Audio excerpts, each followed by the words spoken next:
Schönen guten Morgen. Es ist 4 Uhr und unsere nächste Nachtwanderung beginnt.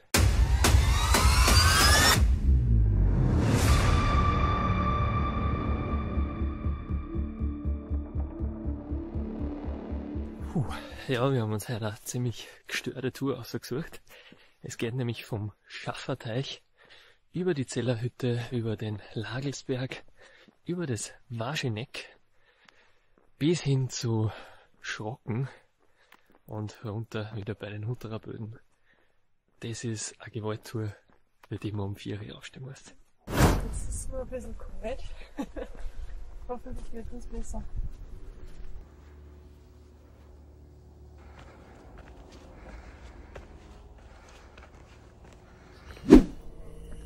Ihr seht, man geht zu Beginn auf einen Forstweg, der relativ breit ist. Das ist klar, weil der erste Stock die Zellerhütte ist und auf der Zellerhütte relativ viel Leute einkehren. Wir sind jetzt kurz vor der Materialseilbahn.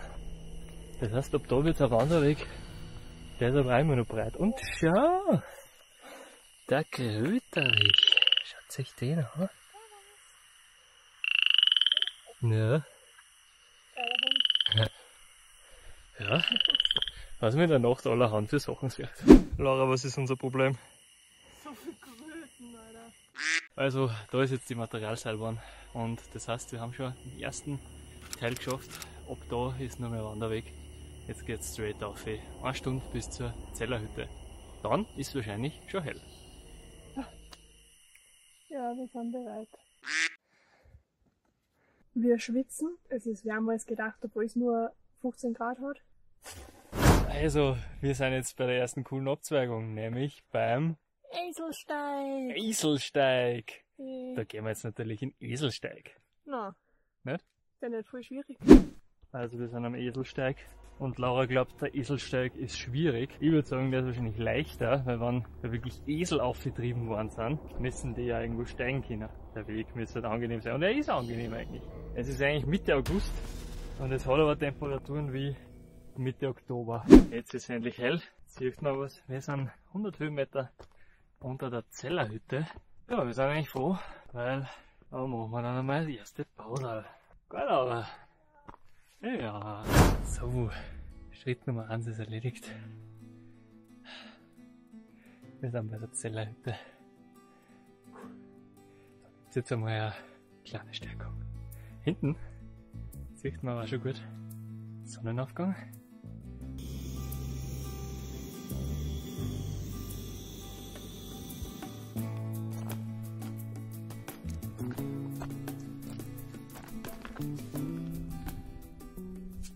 Ja, und kurz nach der Zellerhütte wird dann auch schon die Waldsituation immer lichter. Also wir nähern uns der Baumgrenze. Immerhin sind wir jetzt schon auf 1600 sind wir sicher. Boah, für den August ist echt frisch. So, wir haben da einen Salamander. Servus. Richtig cool. Um die Tageszeit da aufgeht anscheinend.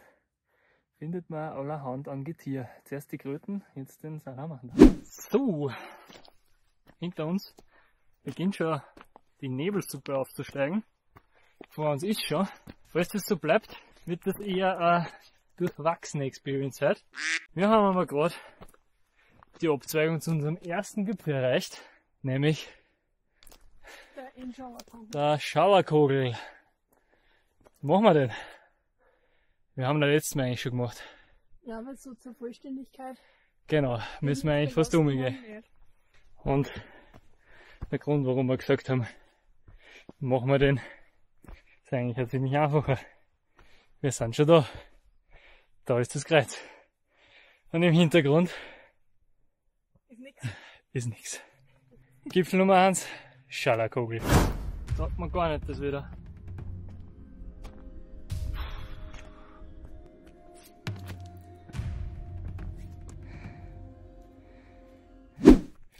Und wir sehen das Schild zum nächsten Gipfel im Lagelsberg. Kleiner Umweg, aber ein Gipfel mehr. Mittlerweile Höhe knapp 2000, oder? Ja, knapp 2000. Ja, wenn ich mir so denke, 1000 Höhenmeter waren schon schwieriger. So, Meilenstein 2000 Meter und es lichtet sich sogar daneben ein bisschen. Mit etwas Glück ist ja wirklich bald Geschichte. Und Lagelsberggipfel direkt vor uns. Lagelsberg. Da kommt Sonne fast raus. Wuhu! Übrigens, da beim Lagelsberg oben gibt es auch ein paar richtig schöne Zeltplätze. Würden wir natürlich niemals nutzen, weil es in Österreich nicht legal ist. Aber voll interessant, dass da solche Plätze geben würde. Was? Wir haben gerade 3 Games gesehen. Servus. Saugeil.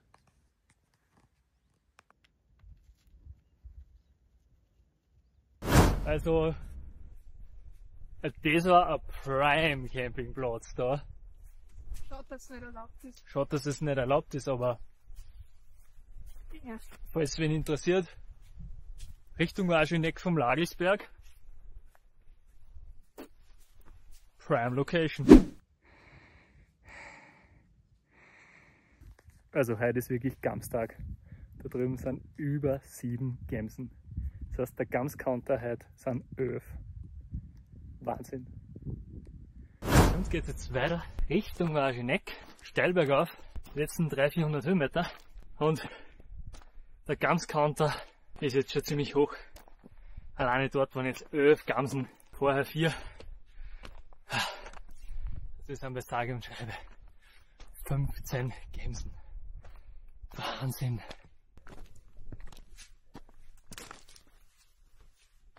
Wir haben jetzt den Arbesboden erreicht auf knapp 2100 Meter. Jetzt geht's nur mehr da um, ein bisschen runter, hinauf und dann sind wir schon am Gipfelgrat. Und das Wageneck ist schneller erreicht, als man denkt. Lage? So geil, die Landschaft. Keine Leid. Immer ein gutes Zeichen. Mehr Gämse als Leid. Gipfelgrat ist gleich erreicht. Wir sind wieder im Nebel, aber man sieht noch genug. Jetzt von der linken Seite kommt dann der Weg vom Toten Mann, Schrägstrich Dümmlerhütte, Schrägstrich Wurzaualm auf. Und ich bilde mir ein, man kommt da übers VNK entweder von der linken Seite oder direkt zum Gipfel. Also mehrere Routen, die da kreuzen. Ich würde sagen, das ist die zweite Hauptroute aufs Wageneck. Und man sieht da schon die Schüler. Schrocken 4 Stunden. Wir sind kurz vorm Gipfel. Man sieht schon das Kreuz ein bisschen. Ah, nein, man sieht einen Wegweiser. Okay. Das heißt, es darf halt nicht mehr weit sein. Hey! Da ist doch das Gipfelkreuz. Sau geil! Wuhu! So. Gipfel Nummer 3. Und damit der höchste des heutigen Tages. Wuhu! Yes. Ja, jetzt geht's weiter. Ja, dahinter. Wo? Die Mauer da. Was sind das für Berge? Das da? Ja. Ja, da müssen wir rauf nachher. Was, das ist unseres? Ja, Scheiße. ja. Da bist du rauf. Ah. Jetzt noch Gipfelkreuz. So, falls ihr unsere Verwirrung jetzt mitgekriegt habt, der Lirzner ist nicht ganz so leicht zu finden, weil der Weg eigentlich daran vorbeigeht. Wir lassen uns aber nicht unterkriegen. Gipfel Nummer 4 mit Wageneck im Hintergrund. Wir haben in Lirzner 2367 Meter. Da geht's auch ziemlich runter. Yes. Jetzt geht's leider runter. Ich schaue euch jetzt nicht an, weil ich konzentriere mich. Aber wir haben das erste Mal richtig so den Grat, wo wir entlang gehen. Also gehen da jetzt richtig schön runter mit traumhafter Aussicht. Aber leider auf Aussicht darauf, was nur auf uns wartet. Und zwar blenden wir da jetzt ein, da drüben hinterm Nebel unsere Ziele des heutigen Tages, nämlich Schrocken, Kaminspitz und Co. Das heißt, wir haben jetzt bodenlose 400 Höhenmeter zu überwinden. Und zwar bergab und dann nachher wieder auf. Ja, klar, irgendwo müssen natürlich die 2000 Höhenmeter herkommen. Vollste Konzentration, aber damit ihr ein wenig seht, wie das Ganze da bergab ausschaut, teilweise wirklich steil. Halber Meter pro Schritt, das heißt, man sollte sich nicht versteigen.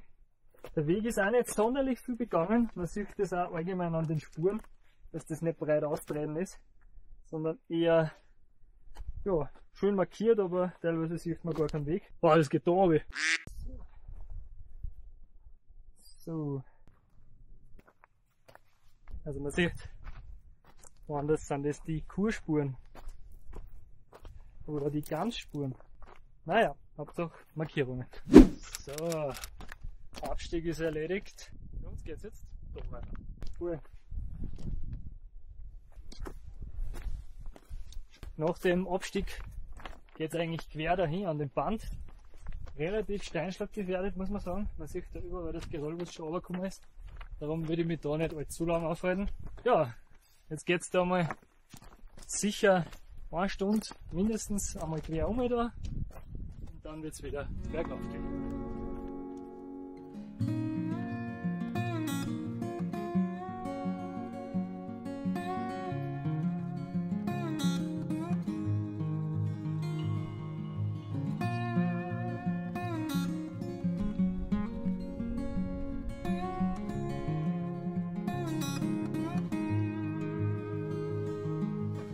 So, 100 Höhenmeter bis zur Gabelung. Dann nochmal 100 Höhenmeter, bis wir auf dem Kamm oben sind. Und dann Und nochmal 80, bis wir am Schrocken sind. Und langsam, aber sicher, nach 9 Stunden am Weg, merkt man, dass die Energie weniger wird. ein bisschen weniger. Bei Anfang zumindest. Aber Axel, ist nicht gut.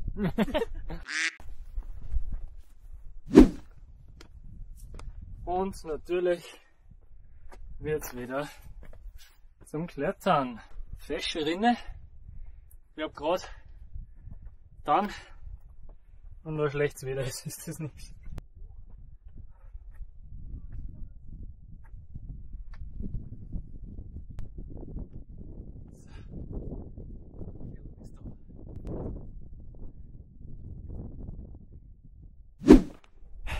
Gabelung haben wir gefunden. Da kann man jetzt runtergehen zur Lierzner Hütte und zur Brunnalm. Wir wollen natürlich, das sieht man da hinten sogar. Ja, wir wollen natürlich jetzt auf den Schrocken. 1 Stunde noch. So, natürlich. Das Schlussstück am Schrocken hat es jetzt natürlich wieder in sich. Richtig steil. Nicht ausgesetzt, aber so steil, dass man jetzt nur mal schwitzt. Jetzt sieht man da drüben runter. Geil. Und hinter mir noch der Schrocken. Also der Grat ist auch geil. Auf der einen Seite Nebelschwaden, auf der anderen Seite nicht. Richtiger Kontrast. Mega Aussicht. Und das ist jetzt der letzte Grat bis zum Schrocken. Das ist unser letzter Gipfel, dann ist nur mehr der Abstieg.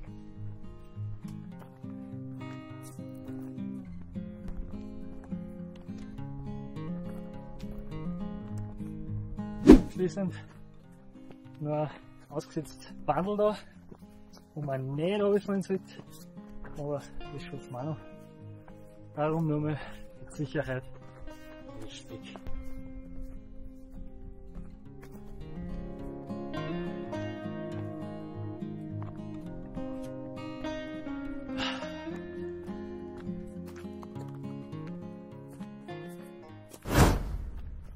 Was? So. Gipfel Nummer 5. Uiuiuiui. Ja, es war ungefähr so wie erwartet, aber es ist uns eigentlich besser gegangen als erwartet. Tour mega geil, Route ziemlich cool. Letzter Gipfel erreicht. Jetzt sind wir fertig.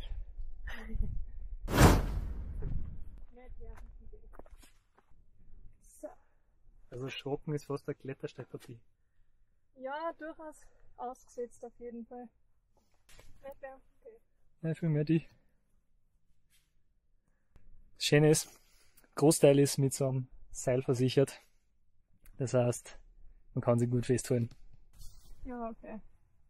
Da ist die Dose.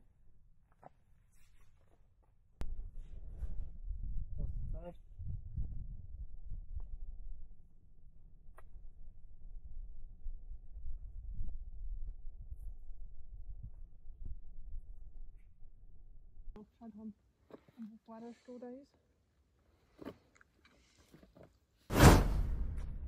So, da unten ist jetzt ungefährlicher. Es rutscht zwar immer noch, aber die steilen Kletterpassagen mit Seil sind vorbei. Dementsprechend wird ab jetzt nur mehr leichter. Da unten fängt dann schon das Gras an und dann ist nicht mehr weit zum. Bitte! Was du meinst?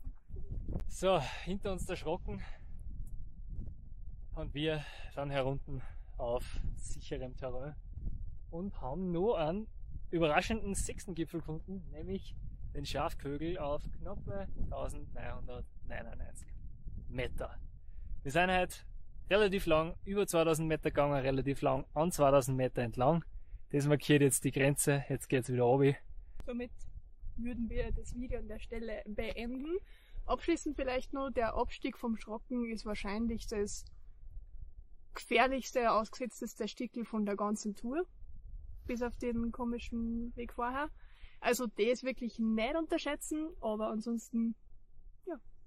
Ja, wir empfehlen die Tour und wenn euch sowas taugt, dann vergesst nicht uns zu folgen, weil sowas gibt's öfter auf dem Kanal. Bis zum nächsten Mal.